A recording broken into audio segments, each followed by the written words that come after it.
Hey y'all, it's Stephen Van Kampen-Lewis on February 2nd, 2022, and it's a weekday. And if you guys have been following my videos for a while, which hopefully you have, you know that I typically film on the weekends and then post on the weekends. But today is a Wednesday, and we have a major cold front coming through. One of my previous videos, I talked about the scary winter freeze that we had about a year ago. Tonight and tomorrow we get another scary winter freeze. In fact, you can see these temperatures here. For reference, for those of you who are not familiar with Fahrenheit, 17 degrees as a low is minus 8 degrees Celsius. So that's very cold by Texas standards, and we'll get that for a couple of days. So last year we had 144 hours of those well below freezing temperatures. Today it's going to stay, for 48 hours, so it's not nearly as bad, but 48 hours of sub-freezing temperatures for my orchids is bad. So, if a lot of people lost their entire orchid collection this time a year ago, hopefully that doesn't happen. Hopefully that doesn't happen to me. I think I'm good. I've got some insulation around the greenhouse. I put some plastic wrap in early December, and that's really done a great job. Just a couple layer bowl wrap and then greenhouse wrap, as you can see here, really has done a great job of insulating the temperatures during the coldest of the cold temperatures. I've got a little southern burner heater, which you can see the standpipe right there.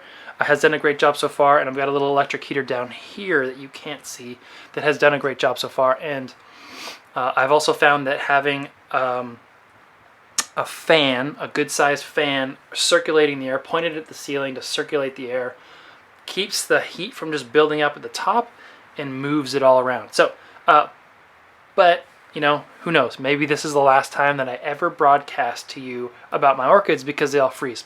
I'm thinking that's not going to be true, but we'll see. Anyway, what I really want to show you today is Rhyncholaeliaglauca, which is putting on a great show, and I wish I'd filmed it a couple days earlier because some of the blooms have already started to die, but it still looks really great and smells really good. And also, I have some Cattleya nobilior, coeruleas this time, that are putting on a show. So I want to show you those before they freeze to death. And anyway, let's get the camera turned around. I apologize for the lighting. The sun is going down already, and it's very cloudy, and the temperature is dropping very quickly outside. Alright, so you can see my southern burner heater there, but more importantly, you can see my Rhyncholaeliaglauca over here is putting on a really great show. This is a decent bloom.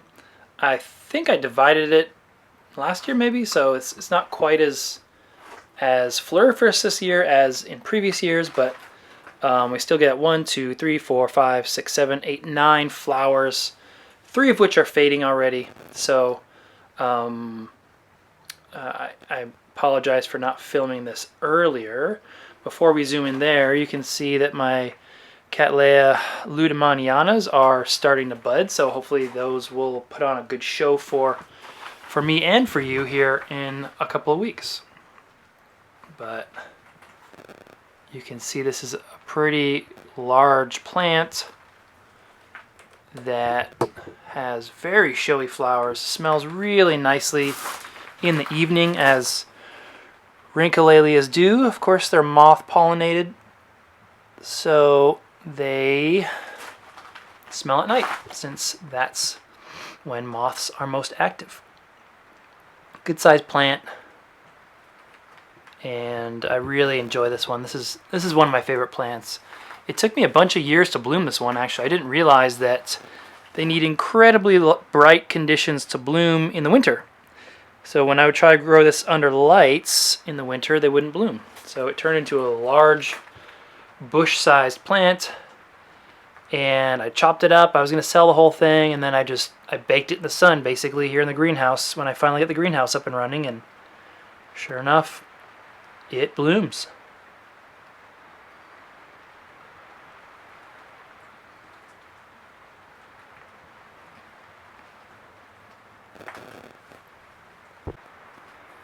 Alright, and next up are the Cattleya nobilior coeruleas. When I do my show and tell videos, I really like to have the different types of orchids separated, but there's a lot going on right now, and I'm showing you Rhyncholaeliaglauca along with my nobiliors, the coerulea. So this is the polyploid. I don't know if it's 4N or 3N, but you can see that these flowers are absolutely enormous compared to my hand. Much larger than your typical diploid, which I'll show you here in a second. Another characteristic of the polyploid nobiliors is these, typically for the species, you'll recognize it like this, with the side lobes wrapping around the column, but in the polyploids, they're wide open for some reason. And this is information to me from Francisco Miranda, who actually bred this plant. This is number 1 by number 2, which comes from his breeding line, and these flowers will last 6 weeks or more. And you can see right here I've got 2 spikes with, I don't know, 4 flowers on each spike, and I've got more buds in the back that you can't see. You can kind of see right there. So remember, this size of flower compared to my hand. And let's look over here at this nobilior, which I got from my friend Chris Maupin. I think Chris actually got this from Francisco Miranda many years ago as well. This year is an especially ugly looking bloom. I don't know why. In fact, compare this flower to last year's bloom and you'll see why I'm calling it ugly. The the lip here is all crumpled up. The petals here are crumpled up as well. And then you can see that the flower is naturally much smaller than the diploid or the polyploid that I just showed you. Still, we got 4 blooms on one inflorescence, or excuse me, 5 blooms on one inflorescence, which is great. The plant's a little skinny, but not skinny enough to throw weak blooms. And then you can see the other blooms back there hanging off. That's why I didn't move this all around, to make it more easily seen compared to the polyploid.